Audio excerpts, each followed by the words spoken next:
तो आज रस से भरी रसोई लाई है आपके लिए इंस्टेंट चिक्की रेसिपी। बिना किसी झंझट के आप इसे घर पर आसानी से बना सकते हैं। तो एक बार मेरी इस रेसिपी को ज़रूर ट्राई कीजिएगा। और सर्दियों के सीज़न में सबसे ज़्यादा डिमांड में रहने वाली चिक्की, वो भी आसानी से कम चीज़ों में अपने घर पर ही बनाएं। इतनी स्वादिष्ट कि सभी को घर में इतनी पसंद आएगी कि बार बार इसी को मांगेंगे आपसे खाने के लिए। तो इस तरीके से ज़रूर बनाइएगा। बहुत आसानी से बनने वाली है और क्रिस्पी चिक्की, और ऐसी चिक्की कि आपको पूरे मार्केट में भी इतनी स्वादिष्ट चिक्की नहीं मिलेगी, वो भी घर पर ही। तो चलिए हम इसे झटपट से बनाना शुरू करते हैं। तो यहाँ पर मैंने सबसे पहले जो हमें चिक्की बनाने के लिए सामग्री चाहिए उनको ले ली हूँ। तो मैंने यहाँ पर हाफ़ केजी मूंगफली ले ली हूँ और उतना ही क्वांटिटी में यहाँ पर गुड़ का इस्तेमाल किया है। आप कभी भी यदि चिक्की बना रहे हो तो जितनी यहाँ पर आप मूंगफली का इस्तेमाल करोगे उतना ही गुड़ का भी इस्तेमाल कीजिएगा। जैसे 1 कटोरी मूंगफली है तो 1 कटोरी गुड़ का भी इस्तेमाल कीजिएगा। साथ ही मैं इसमें फ्लेवर के लिए लौंग और इलायची का पाउडर भी यूज़ कर रही हूँ। तो इसके बाद हम चूल्हे पे कढ़ाई को गर्म होने के लिए रख देते हैं। जब हमारी कढ़ाई हल्की हल्की गर्म हो जाए तो उसमें हमने जो मूंगफली ली थी उसको बढ़िया तरीके से भून लेंगे। इसे बहुत बढ़िया तरीके से हमें भूनना है कि जब तक ये अच्छे से इसका कलर चेंज ना हो जाए और इससे चट-चट की आवाज़ ना आने लग जाए। तो हमारी मूंगफली जो है अभी आधी भून चुकी है, हमें इसे और पकाना है। मूंगफली भी 2 प्रकार की होती है, एक ये रेड वाली मूंगफली है और दूसरी सफ़ेद वाली मूंगफली आती है, जो दोनों ही मूंगफली मार्केट में आसानी से मिल जाती है। तो मैंने यहाँ पर रेड वाली मूंगफली का इस्तेमाल किया है, आप किसी भी मूंगफली को यहाँ पर ले सकते हैं। तो हमारी सारी मूंगफलियाँ कितने बढ़िया तरीके से भुन चुकी हैं और चटक के भी यहाँ पर तैयार हो चुकी हैं। तो मैंने यहाँ पर मूंगफली को ठंडा करने के लिए एक थाली में डाल लिया है। आप चाहे तो कढ़ाई में भी ठंडा कर सकते थे। तो जब ये मूंगफली जो है हमारी ठंडी हो जाए तो आसानी से ये छिलके को छोड़ देगी। कितने बढ़िया तरीके से हमारी मूंगफली जो है यहाँ पर भुन के तैयार हुई है, जो आसानी से छिलके छोड़ रही है, आपने अभी देखा। तो मैंने यहाँ पर कुछ इस टाइप से कपड़ा ले लिया है। आप चाहे तो इसे वैसे भी रगड़ सकते हैं हाथों से, कोई दिक्कत नहीं है। पर इस तरीके से छिलके जो है आसानी से और जल्दी निकल जाते हैं। तो हम कपड़े पे सारी मूंगफली को इस तरह से रख लेंगे और बेलन से उसे ठोकते ठोकते उसके सारे छिलके निकाल लेंगे। इससे आसानी से और जल्दी छिलके निकल जाते हैं। साथ ही में हम इसे रगड़ भी देंगे। तो क्या है, इसके जो जो दाने रहते हैं वो भी अच्छे तरीके से टूट जाएंगे।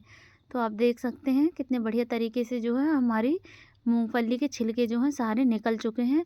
आप यकीन नहीं करोगे कि इतने आसान तरीके से भी मूंगफली के सारे छिलके यहाँ पर निकल जाते हैं। तो कितने बढ़िया तरीके से हमारी मूंगफली जो साफ़ हो चुकी है।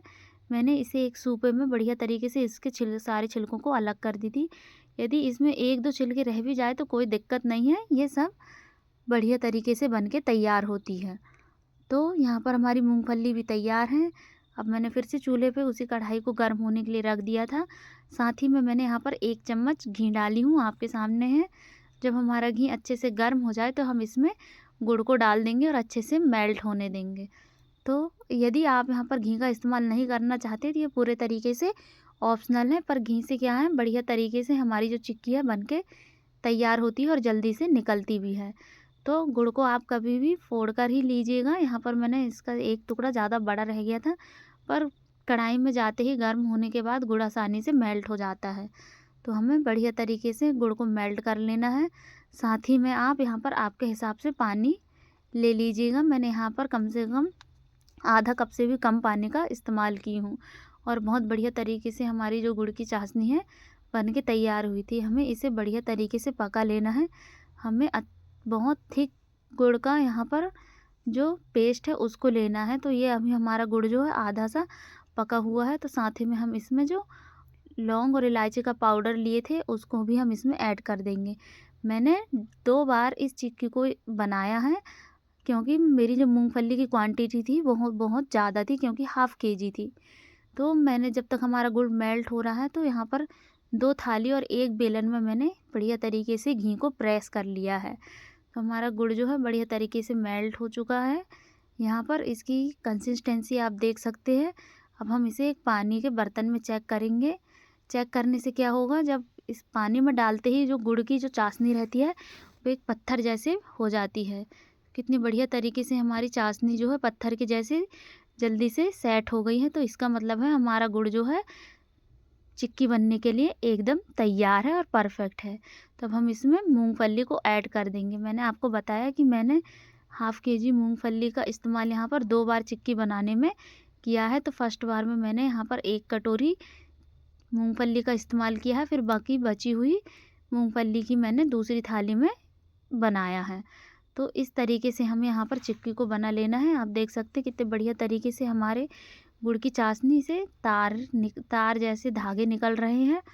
तो इसका मतलब हमारी जो चिक्की है बढ़िया तरीके से फैलने के लिए तैयार है। तो हम फटाफट से बिना देरी करते हुए यहाँ पर एक थाली में इस तरीके से चिक्की को फैला लेते हैं, ताकि क्योंकि ये जो चिक्की रहती है ना मूंगफली की गुड़ के साथ जब अच्छे तरीके से मेल्ट होने लगता है तो बहुत जल्दी कड़ी होती है। तो हमें फटाफट से ही यहाँ पर सारा काम करना रहता है। तो हम सारी चिक्की को थाली के इस तरह के ऊपरी भाग में निकाल लेते हैं और दूसरी थाली से इसे प्रेस कर देंगे, ताकि हमारी जो चिक्की है आसानी से फैल जाए और हमें जल्दी जल्दी इसकी कटिंग कर लें। तो यहाँ पर मैंने इस थाली से इस तरीके से प्रेस कर दिया है और अब हम इसे बेलन से भी बढ़िया तरीके से प्रेस कर देंगे, ताकि जो हमारी मूंगफली है सभी तरफ से अच्छे से दब जाए।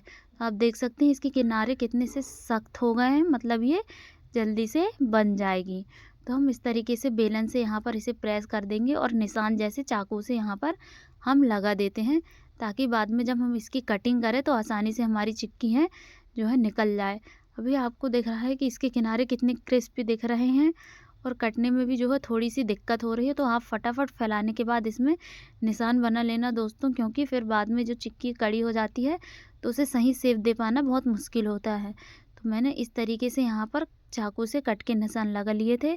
मेरी फर्स्ट बार की जो चिक्की है बहुत जल्दी कड़ी हो गई थी, और चूँकि मैंने यहाँ पर 2 बार 2 थाली में बनाया था, एक थाली में पीछे के हिस्से में और एक थाली में सामने के हिस्से में। तो पीछे के हिस्से की तो मेरी चिक्की बहुत बढ़िया तरीके से निकल चुकी थी।